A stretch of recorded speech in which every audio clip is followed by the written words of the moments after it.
Bismillahirrahmanirrahim. Assalamualaikum warahmatullahi wabarakatuh. Selamat pagi teman-teman semua. Semoga kalian tetap dalam keadaan sehat walafiat ya tentunya. Allahumma amin. Oke, kami dari kelompok 5 yang beranggotakan 3 orang, yakni yang pertama saya sendiri yakni Aulia Nadia Salma, dan yang kedua yakni teman saya Mbak Nurul Hidayah, dan yang ketiga yakni Mas Dampit Pangestu, yang akan sedikit mempresentasikan tentang materi kita yang kelima, yakni tentang Syafruddin Prawinegara sebagai penjaga eksistensi Republik Indonesia, yakni presiden yang terlupakan. Berbicara tentang tokoh Syafruddin Prawinegara, beliau merupakan salah satu orang Indonesia yang berperan besar bagi negara dan bangsa Indonesia. Peran beliau terutama pada masa-masa setelah kemerdekaan, yakni dalam periode perang kemerdekaan. Periode tersebut adalah pada saat bangsa Indonesia mempertahankan negara hasil proklamasi dari rongrongan bangsa lain yang ingin menjajah kembali negara Indonesia. Peran yang sangat menonjol dari tokoh Syafruddin Prawinegara adalah ketika beliau bertindak sebagai Ketua Pemerintah Darurat Republik Indonesia atau PDRI. Berkat PDRI yang beliau pimpin pada waktu itu, negara Republik Indonesia tetap berdiri hingga saat ini.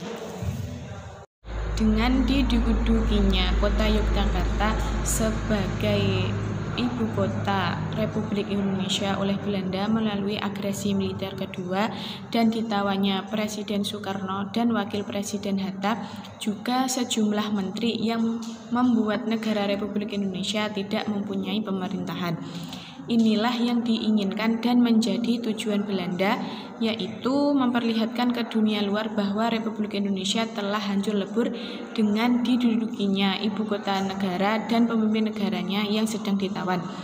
Dengan ditawannya Soekarno dan Hatta dan beberapa pemimpin politik di Bangka, juga didudukinya ibu kota negara Indonesia, Belanda mengira akan sanggup meyakinkan dunia luar bahwa tidak ada lagi suatu pemerintahan Republik Indonesia yang perlu dihadapinya.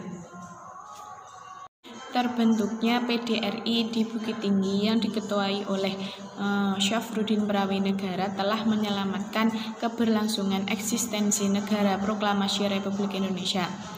PDRI bukan saja membantu menopang modal semangat juang, tetapi juga membuat Belanda lebih sulit lagi menghindari tanggapan terhadap tindakan-tindakan yang hendak diajukan oleh PBB.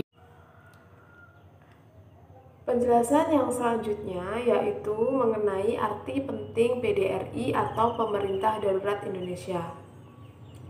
Dengan didudukinya Yogyakarta sebagai ibu kota Republik Indonesia melalui agresi militer II dan ditawanya Presiden Soekarno dan wakilnya Hatta, juga sejumlah menteri hampir membuat negara Republik Indonesia tidak mempunyai pemerintahan. Inilah yang diinginkan oleh pemerintah Belanda, yaitu memperlihatkan kepada dunia luar bahwa Republik Indonesia telah hancur lebur dengan didudukinya ibu kota dan pimpinan negaranya telah ditahan.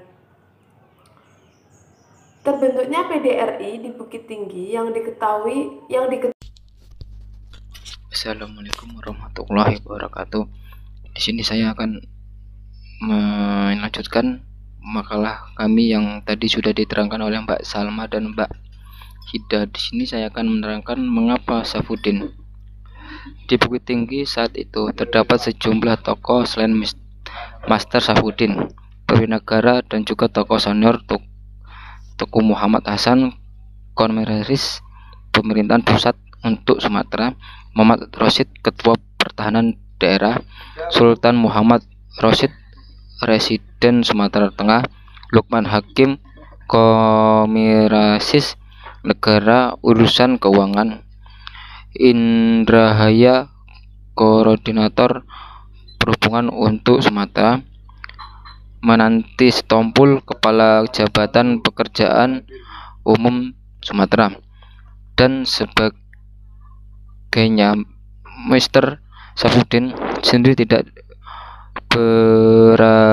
berambisi untuk menjadi Ketua DPR RI mengingat usianya yang masih muda, yaitu 37 tahun, dan pengalamannya jabatannya baru sebagai menteri. Sedangkan di situ ada Teguh Muhammad Hasan yang usianya jauh lebih tua dan jabatannya cukup tinggi, yaitu sebagai Komisaris Pemerintahan Pusat untuk Sumatera. Beliaulah yang lebih layak untuk mengetahui DPR RI atas kesepakatannya bersama, dan dengan sebagai pertimbangan akhirnya Mr. Saffuddin Prawinegara disepakati menjadi Ketua DPR RI. Yang menarik pemerintahan adalah mengapa yang diajukan istilah ketua, bukan presiden DPR RI, padahal tanggung jawab adalah sebagai presiden dan merangkap sebagai perdana menteri. Pada sisi lain, istilah ketua tidak dikenal dalam Undang-Undang Republik Indonesia.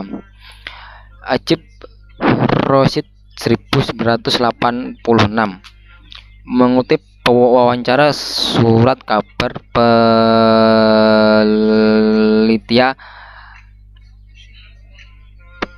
pelita dengan Mr. Saffuddin Prawinegara. Hal itu ada dua alasan mengapa tidak digunakan istilah presiden.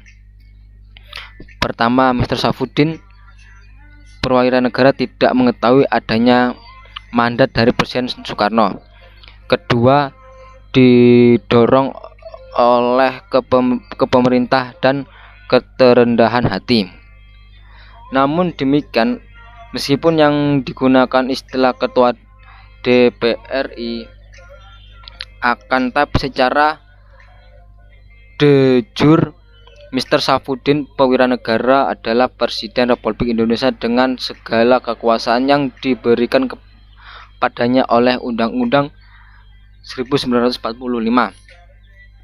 dan diperkuat oleh mandat Presiden Soekarno dan Wakil Presiden Muhammad Hatta, yang pada waktu itu tidak dapat bertindak sebagai presiden dan wakil presiden. Selanjutnya, kesimpulan, selain sebagai Ketua DPR RI, masih banyak jasa Mr. Saffuddin Prawinegara terhadap bangsa dan negara ini. Beliau yang mengusulkan agar negara Republik Indonesia memiliki uang sendiri, ORI, AUK Republik Indonesia, menggantikan uang Javaste Bank, uang pemerintah Hindia Belanda, dan uang Jepang. Untuk Mr. Saffuddin ini baru terilis pada tanggal 29 Oktober 1946. 4 tahun kemudian 1950, untuk mengatasi sebagai masalah keuangan negara seperti inflasi, defisit anggaran belanja, dan beredarnya macam-macam uang, maka Mr. Saffuddin pun mengeluarkan kebijakan yang spektakuler yang dikenal dengan istilah gunting Saffuddin. Mr. Saffuddin Prawinegara pun mengabaikan dirinya untuk bangsa dan negara melalui karirnya di pemerintahan. Berkali-kali beliau jadi Menteri Keuangan, Menteri Kemakmuran, Gubernur Bank Indonesia, dan sebagainya. Dalam suatu kesepakatan, Profesor Taufik Abdullah pada menyatakan bahwa apa yang disebut pahlawan sebelumnya tidak ada dalam sejarah, karena pahlawan tidak muncul dalam peristiwa sejarah ataupun dalam tindakan seorang dalam suatu peristiwa sejarah. Mengapa gelar pahlawan nasional diberikan oleh pemerintahan sehingga aspek politis dari pemberian itu bisa lebih menonjol? Karena aspek politisnya menonjol, maka pengusulan lewat jalur dan lobby politik juga efektif dan sering dilakukan oleh orang. Jika pahlawan nasional diberikan sebagai gelar yang diberikan pemerintah Indonesia kepada seorang yang sama hidupnya melakukan tindakan kepahlawanan dari berjasa saat luar biasa bagi kepentingan bangsa dan negara, maka Mr. Saifuddin Perwira layak diusulkan menjadi pahlawan nasional. Sekian keterangan dari saya. Menawi enten sek arep tanget, monggo kula persilakan.